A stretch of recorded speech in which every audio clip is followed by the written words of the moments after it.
आपण पाहणार आहोत कृषी उत्पन्न बाजार समिती जुन्नरचे मुख्य बाजारावर जुन्नर एपीएमसीचे कांदा बाजारभाव रविवार दिनांक 2 जून 2024 रोजीचे।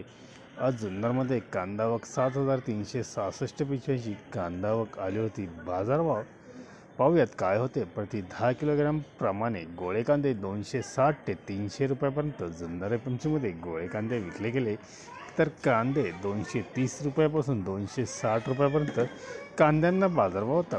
गोल्टी कांदे 100 ते 230 रुपयापर्यंत विकले गेले, तर बदले कांदे 90 ते 200 रुपये असा बाजारभाव पाहायला मिळाला। धन्यवाद। व्हिडिओ आवडला असेल शेअर व लाईक नक्कीच करा। चॅनलला सबस्क्राईब करा, बेल आयकॉनला क्लिक करा।